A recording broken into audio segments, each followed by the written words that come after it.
A few days ago, I made a video about the hypocrisy of NRIs who support the very conservative politics of the Modi government when they think of themselves as Indians, especially as Hindu Indians, but when they are a minority in the US, they often support much more liberal positions, for example, on religion, immigration, media freedom, policing, and affirmative action.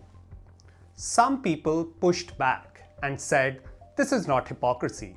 They said this is just context-dependent behavior that people are simply looking out for their own interests in different settings.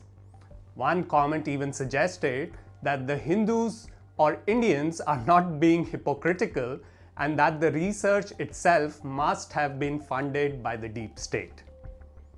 So today, I want to answer the so what question from the last video.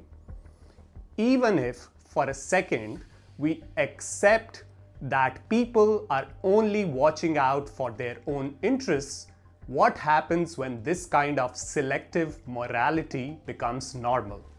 Why should we care? Why is it a cause for concern? To answer that, I want to share recent research and then connect it to the Indian context. The first research appeared in the American Economic Review, the AER. It is aptly titled Rationing by Race. The researchers used detailed time-stamped electronic health record data from more than 100,000 inpatient admissions from the southeastern United States between 2015 and 2018. The basic finding is deeply disturbing. When hospitals became crowded and resources became tight, in-hospital mortality increased for black patients, but not for white patients. Under normal conditions, medical need should decide who gets care first. But when the hospitals reached capacity, medical need became much less predictive and the race started to matter more. The main mechanism was hospital bed allocation. Black patients waited longer for inpatient beds, and even sicker black patients often waited longer than healthier white patients. This was not simply a selection issue because the researchers did not find major racial differences in who was admitted to the hospital. The inequality appeared after admission when the system was under strain. Once resources became scarce, the formal principle of medical need weakened and racial hierarchy began shaping who received timely care. Now let me come to the Indian context. First of all, this kind of research would not be possible to do in India because we will probably not get the data. And even if somehow researchers did get the data, there is a very real chance that instead of engaging with the findings, the response would be to attack the researchers. They would be called anti-national and or foreign funded, and we've seen this pattern many times before where data is either not made available or when it is made available, its legitimacy is attacked. Take the recent controversy around Operation Sindoor.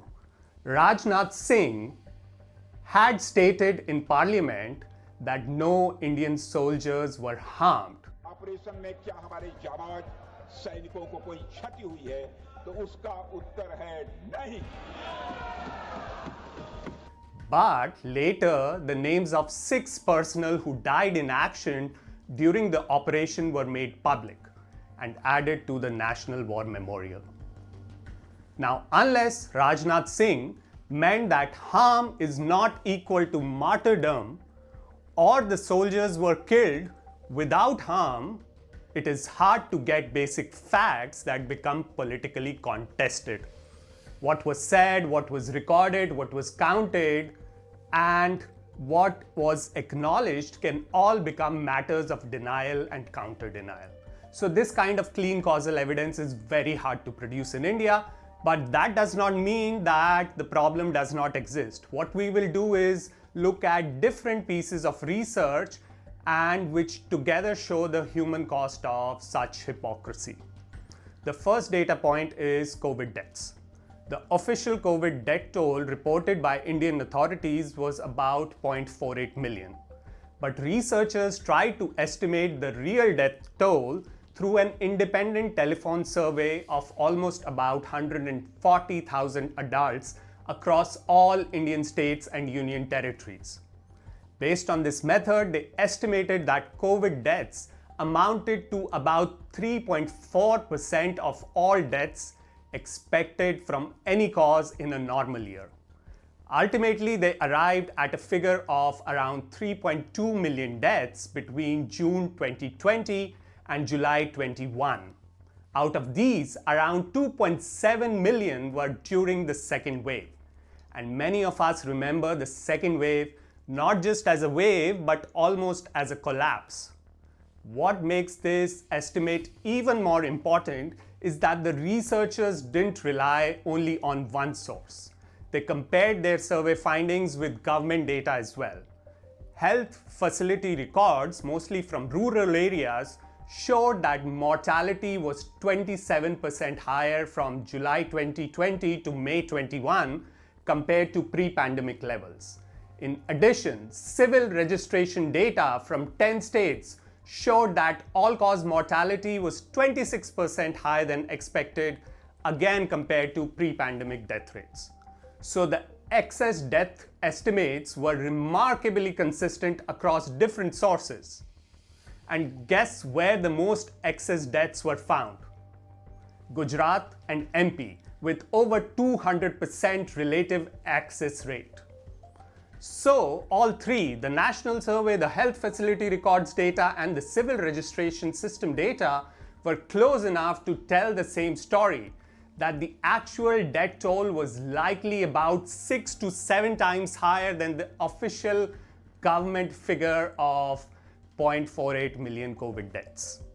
Now, to be clear, I'm not saying we have causal evidence showing exactly how many of these deaths were because of oxygen shortages. That kind of evidence is difficult to produce in India. But what we do know is that there were widespread reports of oxygen shortages during the second wave. Hospitals were sending distress messages. Families were searching for oxygen cylinders on social media. People were moving from one supply to another, from one hospital to another, trying to keep their loved ones alive. At the same time, government later tried to deny the scale of the oxygen shortage when this came up in the media and in the parliament. But this denial sits very uneasily with what was actually happening at the time. There were reports of authorities prosecuting oxygen black marketeers. There were reports that India was trying to procure tens of thousands of tons of oxygen from abroad. Indian diplomats and ambassadors were reportedly reaching out across countries to arrange oxygen supplies. So the state itself was behaving as if there was a severe oxygen crisis, while politically the crisis was being minimized or denied. There were also serious allegations about the allocation of oxygen across states.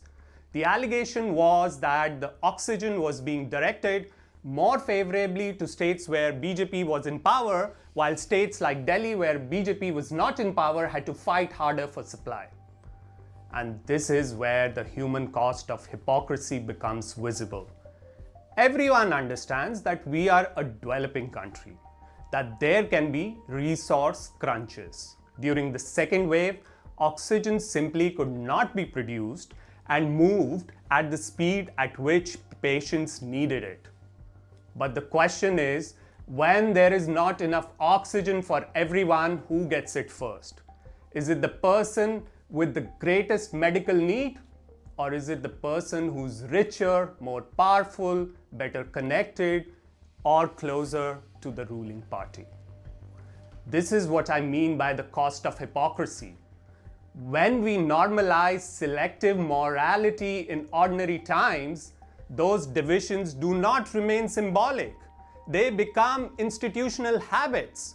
And when a crisis comes, these habits can decide who gets a hospital bed, who gets oxygen, who gets counted, and who disappears from the record.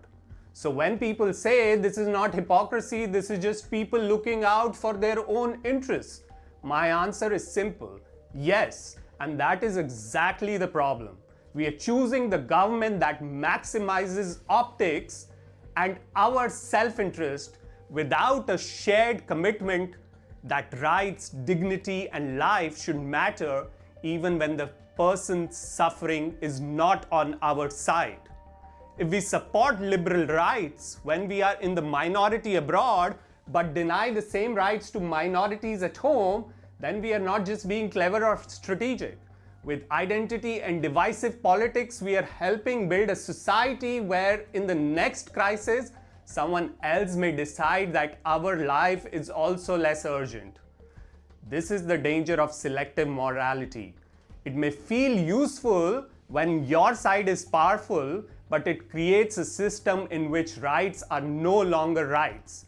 They become favors. They depend on identity, power, proximity. That is the real cost of hypocrisy. It does not stay in speeches, comment sections, or political debates. It sometimes decides who lives and who dies. Thank you so much for joining me on Devil Wears Data. I'll see you next time with another important research.